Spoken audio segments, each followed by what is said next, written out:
So we might move on to our next speaker, which is Laura Crane.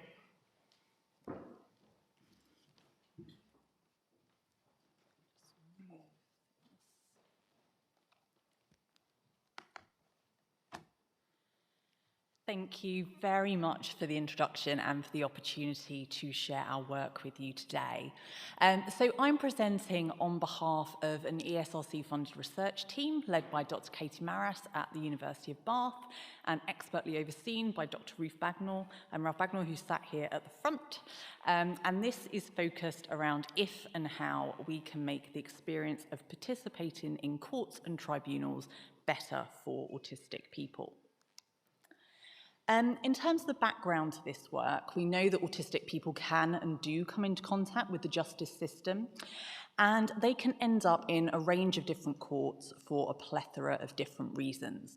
So it might be a criminal court where an autistic participant might be participating as a victim, a witness, or a defendant, but it may also be another type of court, so a family court or perhaps an employment or benefits tribunal, for example. And across all of these, the commonality will be that the autistic person will be trying to give their best evidence or best account of a situation. But whatever the court or role the person encounters the justice system in, court cases generally are just very, very challenging. And Professor Jessica Jacobson referred to them as where stories of conflict, loss, and disadvantage are told. And while court is likely to be challenging in some way for most people, there can be specific support that is put in place for those who are classed as vulnerable. And by virtue of being autistic, that could class as a vulnerability within the justice system. And these supports, which are referred to in England and Wales as special measures, have been described as revolutionary for vulnerable court users. There's a range of different kinds of special measures potentially available, depending on the type of court that you're in. And these may include things like having screens to protect the witness from being seen by the accused. It might be the use of video to record your evidence and your cross-examination rather than coming into the courtroom. And it may be permitting the use of communication aids, for example. But what's really important to note is that the evidence underpinning these special measures, particularly for autistic people, is rather lacking. So our project is called Measuring Special Measures, and what we're essentially trying to do is to try and develop an evidence base around these special measures. It's a very big and very complex 3.5-year project, and all of the work we're doing as part of this is underpinned by a really brilliant stakeholder advisory board. And this comprises autistic people and their supporters who've got experience of a range of different kinds of courts, as well as justice professionals in a range of different roles in a range of different settings. And building on the last talk, our kind of overall aim is to try to develop some evidence-based guidance to support autistic people and professionals around engaging in the court environment. But today I'm going to focus on one particular aspect of our project, which is the collection of lived experiences from different community members about their experience in this context. The goal of this particular study was quite broad. We wanted to look at lived and professional experiences relating to both participating and giving evidence in lots of different court and tribunal settings. And we were particularly interested in if and how the presence or absence of special measures contributed to autistic people's experiences. And we used both surveys and interviews to collect our data, trying to be as inclusive and accessible as possible. And in the talk today, I'm going to focus on our qualitative data. But before I move on to that, I just wanted to give a little bit of context from some of our broader data to help you understand where our participants are coming from. So in our sample of autistic people, most of our participants knew that they were autistic and had a formal diagnosis at the time of their case. And when people knew that they were autistic, in about 3/4 of cases, they did tend to disclose this to the courts. Despite that, 80% of our court users said that they didn't receive any preparatory assistance to go to court, and 74% said that they didn't receive any special measures at court.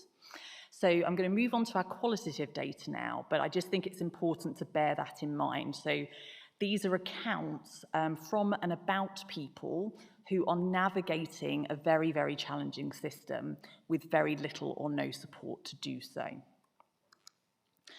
In analysing our results, we identified 4 themes. Each are quite big and meaty themes, and I'm going to just give you a little snapshot, but hopefully the slides will have some more background and contextual information for you.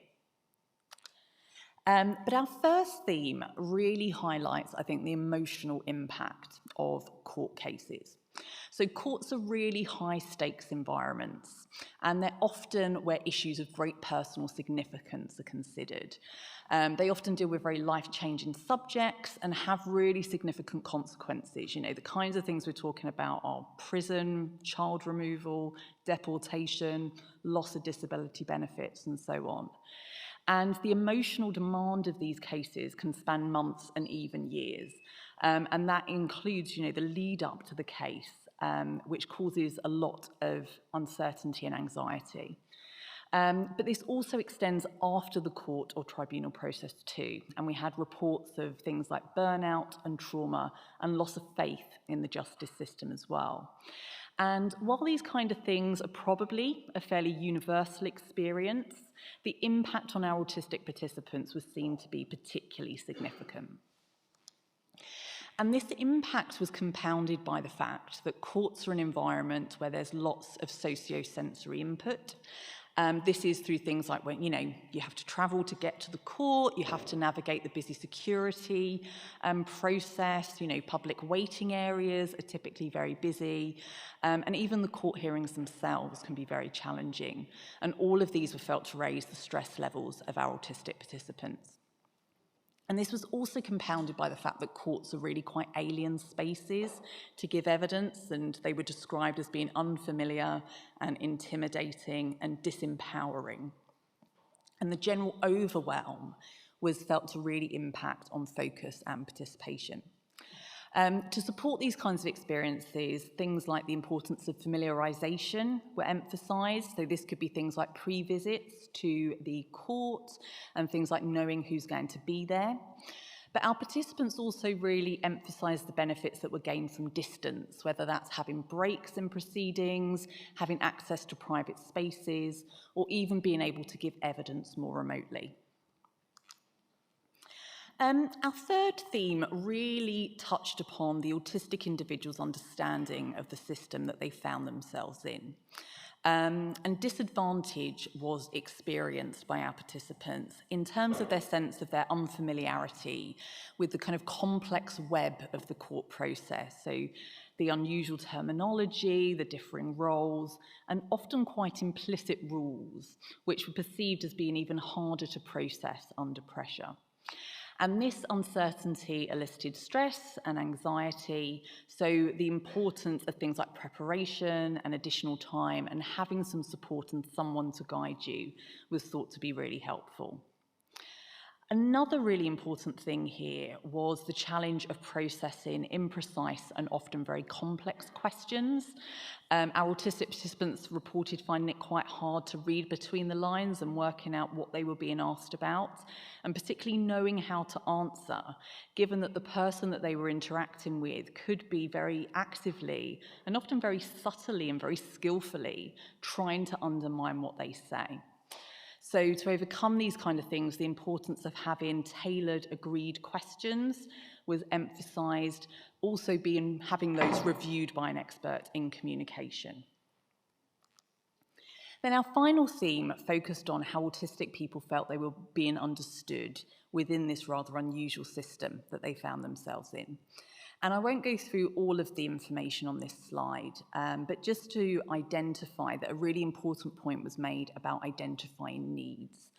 You know, people have a choice about whether they want to disclose their autism diagnosis in this context, but non-disclosure was often cited as due to being fear of stigma, in this context. And, it's very understandable, say, in a family court when, say, child custody agreements are being discussed.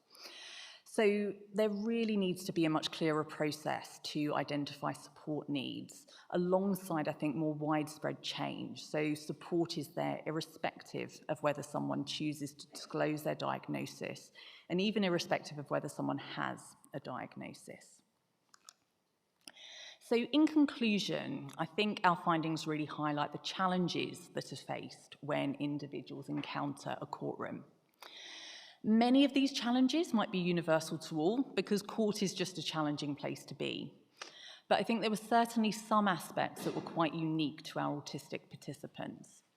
And all of our participants were very clear that change was really essential. Support is definitely needed, but at the moment we still don't have this strong evidence base around the relative strengths and weaknesses of these different special measures that people can potentially access.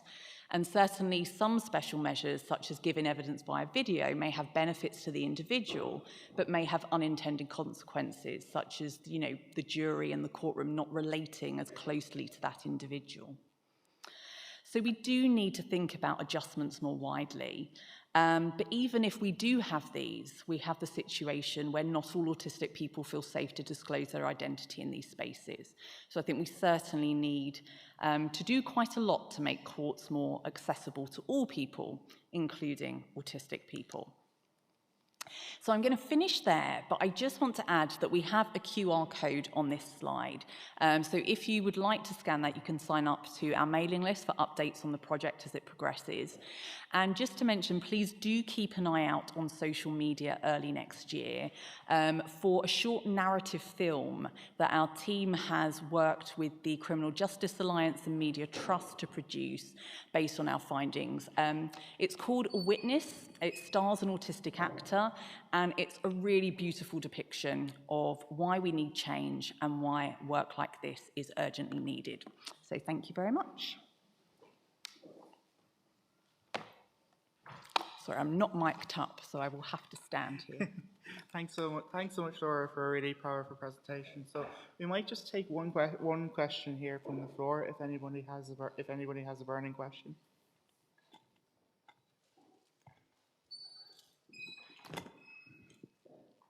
Hi, Laura. It's quite loud. That was just a really amazing talk, and it was more of a comment than a question, and perhaps just to gain your reflections.